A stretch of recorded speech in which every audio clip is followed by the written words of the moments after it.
Assalamualaikum warahmatullahi wabarakatuh. Pada kesempatan kali ini saya akan mempresentasikan makalah dari kelompok 3 dengan topik Pancasila sebagai sistem filsafat. Konsep dan urgensi Pancasila sebagai sistem filsafat. A. Konsep Pancasila sebagai sistem filsafat.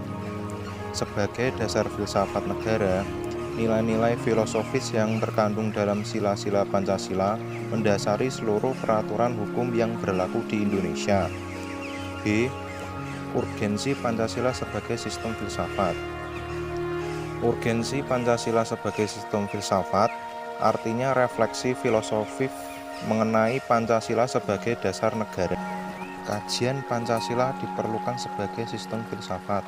A. Filsafat Pancasila sebagai genetivus objektivus dan genetivus subjektivus. B. Landasan ontologis filsafat Pancasila. C. Landasan epistemologis filsafat Pancasila. D. Landasan aksiologis Pancasila. Yang pertama, filsafat Pancasila sebagai genetivus objektivus dan genetivus subjektivus. Pancasila sebagai genetivus artinya nilai-nilai Pancasila dijadikan sebagai objek yang dicari landasan filosofinya berdasarkan sistem-sistem dan cabang-cabang filsafat yang berkembang di Barat. Pancasila sebagai genetivus subjektivus artinya nilai-nilai Pancasila dipergunakan untuk mengkritis berbagai aliran filsafat yang berkembang. Yang kedua, landasan ontologis filsafat Pancasila. Landasan ontologis Pancasila artinya sebuah pemikiran filosofis atas hakikat dan rasion de sila-sila Pancasila sebagai dasar filosofis negara Indonesia. Yang ketiga, landasan epistemologis filsafat Pancasila. Landasan epistemologis Pancasila artinya nilai-nilai Pancasila digali dari pengalaman bangsa Indonesia, kemudian disintesiskan menjadi sebuah pandangan yang komprehensif tentang kehidupan bermasyarakat, berbangsa, dan bernegara. Yang terakhir, landasan aksiologis Pancasila. Landasan aksiologis Pancasila artinya nilai atau kualitas yang terkandung dalam sila-sila Pancasila. Sumber historis, sosiologis, politis tentang Pancasila sebagai sistem filsafat. Yang pertama, sumber historis Pancasila sebagai sistem filsafat. Pancasila tidak lepas dari hasil pemikiran-pemikiran kritis dari para tokoh yang telah memperjuangkan kemerdekaan. Pemikiran tentang hubungan nenek moyang dengan kemerdekaan Indonesia, bahwasanya Pancasila ini sudah diterapkan sejak dulu. Implementasi penerapan dari sila pertama hingga kelima semuanya sudah ada sejak masa-masa kerajaannya, bahkan sebelumnya. Yang kedua, sumber sosiologis Pancasila sebagai sistem filsafat. Pancasila sebagai sistem filsafat menurut Notonegoro merupakan satu kesatuan utuh yang tidak dapat dipisah-pisahkan.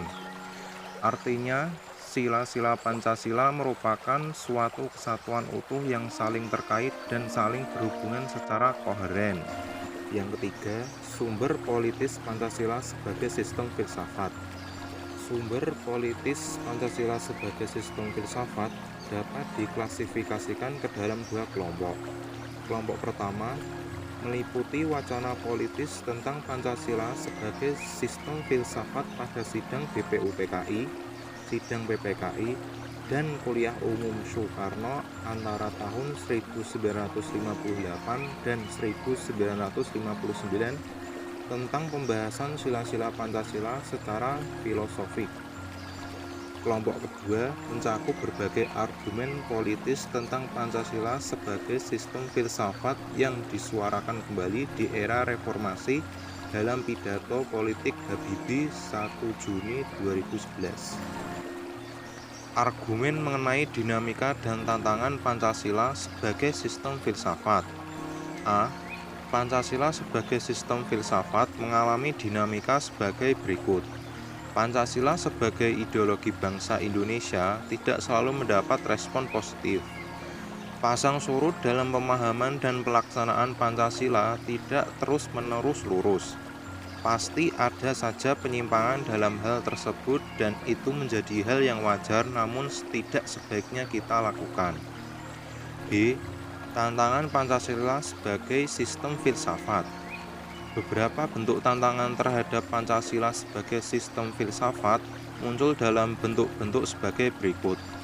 Pertama, kapitalisme, yaitu aliran yang meyakini bahwa kebebasan individual pemilik modal untuk mengembangkan usahanya dalam rangka meraih keuntungan sebesar-besarnya merupakan upaya untuk menyejahterakan masyarakat.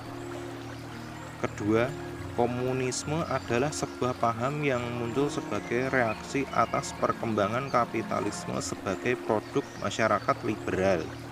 Demikian itu presentasi dari saya dari kelompok 3. Apabila ada kesalahan dalam pembuatan video maupun pengejaan kata, saya mohon maaf sebesar-besarnya. Saya akhiri. Assalamualaikum warahmatullahi wabarakatuh.